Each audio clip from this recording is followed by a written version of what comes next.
Hola, buen día. Bienvenido a tu canal de YouTube. Vamos a continuar con esta serie de desarrollo de contenidos relacionados con la investigación científica. Hemos estado hablando de lo que es la planificación de la investigación. Hemos estado hablando de que en la universidad, en la academia, se nos pide generalmente que presentemos administrativamente los documentos. Primero, que es un documento de planificación, ¿no? Y el segundo, que es el informe final. Entonces, en uno de los desarrollos de las temáticas ya vimos lo que es un protocolo de investigación que se enmarca en la investigación cualitativa. Y ahora vamos a ver lo que se conoce como un documento de planificación en la investigación cuantitativa, que es el diseño de investigación. Bueno, pues el diseño es un término latín, ¿no? Un latín medieval, que quiere decir pues que es como un esquema, ¿no? Es un esquema, es diseñar, ¿no? En este caso, pues es un proceso que tiene que ver con una planificación.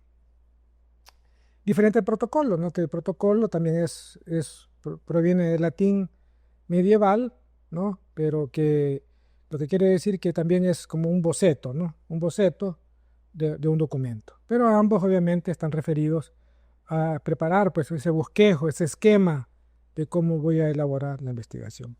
Decíamos en una de las sesiones anteriores que este documento es un documento que me sirve, ¿verdad? Sirve al investigador. No es para otra persona, sino que para mí, que me va permitiendo ir viendo los avances o retrocesos que tengo. Entonces, el diseño de investigación es el documento de planificación para el método cuantitativo, ¿no? Y prácticamente difiere del protocolo, ¿no? Difiere, ¿no? En su estructura, tanto epistemológica, ¿no? Y tanto metodológica, así como pues, obviamente todo su abordaje, ¿no? Su estructura. Entonces, también este método cuantitativo se le conoce como método hipotético deductivo. Ese es el nombre que tiene. Hipotético deductivo, cuantitativo o método estadístico, porque obviamente se apoya en la disciplina, en lo que es la estadística. Y se llama hipotético deductivo porque este método, como la palabra lo dice, iodo, met es la meta, iodo es una extensión que significa pues odo es como el camino, vía, sendero, ruta, pasos para llegar a la meta. Y deductivo, pues obviamente porque es del enfoque deductivo del conocimiento. E hipotético porque este método me obliga, fíjense ustedes, como el uso de este método es comprobar teoría, yo estoy obligado, vean ustedes, estoy obligado a comprobar esa teoría a través de la generación de hipótesis, ¿no? Y el problema, decíamos en una sesión anterior, que el problema del planteamiento o la formulación de una hipótesis es precisamente eso, que muchos de los investigadores no sabemos elaborar una verdadera hipótesis. En su momento, más adelante, vamos a desarrollar temáticas relacionadas a cómo elaborar una hipótesis, cuáles son sus partes y cómo comprobarlas estadísticamente. Pero en esta vez, pues vamos nada más a hablar de lo que es el diseño de investigación. Entonces decíamos que es deductivo porque tiene ese razonamiento deductivo, ¿no? Que pues prácticamente, y muchos sabemos, que es un razonamiento, es un enfoque que va de lo general, ¿no? De lo general, de lo universal, a lo particular. En otras palabras, lo general es la teoría. Es la teoría, una teoría que yo la confronto con mi realidad. A eso se refiere el enfoque deductivo.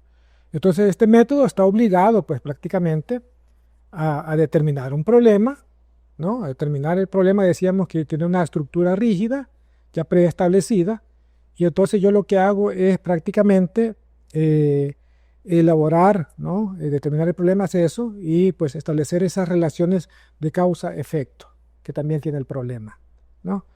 Entonces, en el diseño de investigación entonces, ¿no? Yo planteo el problema y posteriormente pues elaboro una serie de preguntas de la investigación y mi sistema de objetivos, ¿no? Acá en El Salvador nace este método o tiene auge o empieza a trabajarse mucho a partir de 1850, pero retoma mayor importancia, ¿verdad? Con la llegada de la estadística al país, que allá pues, allá por los 60, 70, que la estadística pues agarra o retoma un papel más protagónico, entonces es que se retoma con más fuerza aquí en El Salvador, ¿no? Y prácticamente decíamos que en el método cualitativo se trabaja con fases y aquí se trabajan con niveles. El método cuantitativo trabaja con niveles y prácticamente tiene dos niveles el método cuantitativo. Un nivel eminentemente teórico y un nivel eminentemente práctico, ¿no? Y en el nivel teórico, ya decíamos nosotros, lo que hacemos es determinamos el problema, ¿verdad? Trabajamos con una estructura predefinida basada en las teorías existentes. Y en lo que es el nivel práctico, precisamente ahí lo que hacemos es delimitamos el campo de investigación. Por eso que en este método también se habla mucho con la delimitación de la investigación. ¿Delimitación de qué tipo? Delimitación temporal, o sea, el tiempo, ¿verdad? Mis actores, ¿verdad? Los actores que van a participar, mis sujetos de estudio, ¿no? Y mi delimitación temporal y espacial. El espacial es el área geográfica el que voy a tomar, ¿no? Voy delimitando, yo digo, voy a hacer el estudio en el departamento de San Miguel, no, lo vamos a reducir porque San Miguel el departamento es mucho más amplio, tomemos un municipio, ¿no? Y ya decimos, el municipio de Quelepa, pero Quelepa todavía aún así es muy grande, entonces hagámoslo más pequeño, un cantón, un barrio, ¿no? Un caserío, etcétera. Entonces voy haciendo más pequeño, ¿no? Entonces, en eso trabajo. Y también hay otro tipo de limitación que es la delimitación teórica. Entonces, en este nivel práctico yo voy delimitando el campo de investigación. Y también hago aquí lo que es la selección, ¿no? La selección de lo que se conoce como métodos y técnicas de apoyo. Entonces, en el diseño de investigación yo voy determinando, ¿no? Por ejemplo, operacionalizo variables, operacionalizo indicadores, ¿no? También determino los criterios del estudio, criterios de inclusión, criterios de exclusión, entre otros. Y aquí sí estoy obligado a trabajar con población y muestra, ¿verdad? Aquí yo determino una población y una muestra. Y esto se hace de manera estadística, ¿no? Aquí puedo ocupar estadística descriptiva, estadística inferencial, ¿no? Ahí voy explicando cómo lo voy a ir haciendo, ¿no? En ese sentido. Y obviamente los resultados van a ser eminentemente numéricos. El problema del método cuantitativo es que yo no sé qué hay detrás del número. Por eso es importante, vean ustedes, compañeros y compañeras, estimados estudiantes, vean ustedes la importancia que tiene saber tomar el método. Porque en el método cuantitativo lo que tengo son cifras, son números, pero yo no sé qué hay detrás del número. Por ejemplo, yo quiero hacer supongamos que estamos en una etapa electoral, llamémosle así, una etapa electoral, y yo quiero saber cuál es la opinión de la gente, la inclinación de la gente sobre X candidato, candidato X, candidato Y, ¿no? Y entonces hago una encuesta, ¿no? Para la cual yo aplico un instrumento, que es el cuestionario, un cuestionario cerrado, ¿no? Pero lo que tengo son números, pero no sé por qué. Entonces una de las preguntas es si, por ejemplo, usted va a ir a votar. Y me dice, por ejemplo, el dato que el 80% de las personas se decanta por ir a votar, se inclina por ir a votar. Pero yo no sé cuáles son las razones por las cuales ese 80% va a ir a votar, ¿no? Porque está consciente de esa situación, porque se siente obligado a hacerlo, porque es una cuestión moral o axiológicamente dice voy a ir a votar porque es un derecho ciudadano, etcétera, etcétera, ¿no?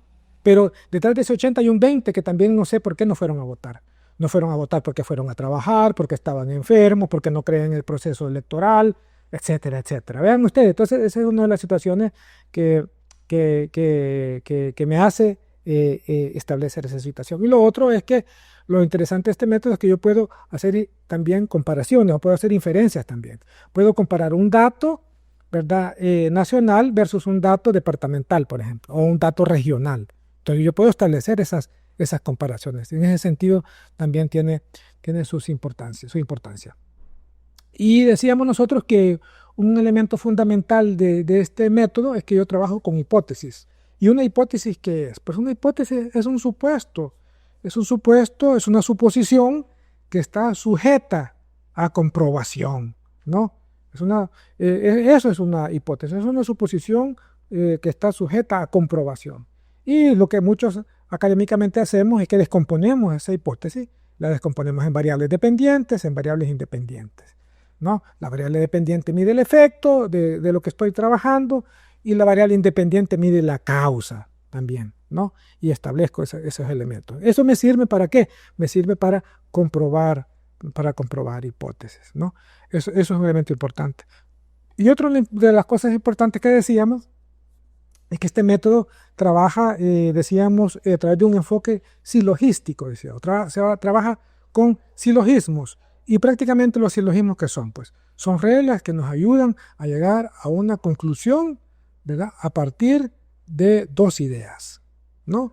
Una idea, por ejemplo, es que primero tenemos una regla general, posteriormente tenemos un caso específico y posteriormente llegamos a una conclusión, ¿no? Así trabajan los silogismos. Y esto pues ya viene planteado desde hace mucho tiempo. Platón y Aristóteles trabajaron mucho sobre estas ideas silogísticas, ¿no? Y hay diferentes estructuras de silogismos, ¿verdad? Como lógica formal.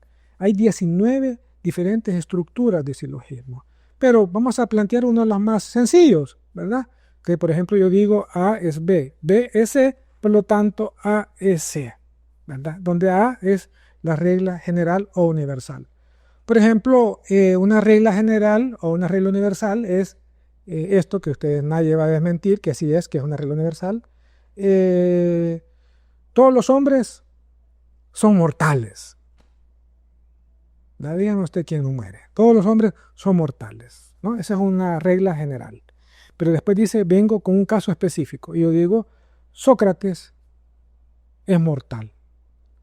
Y por lo tanto, la conclusión, ya finalmente la conclusión, me dice que entonces que Sócrates, ¿verdad?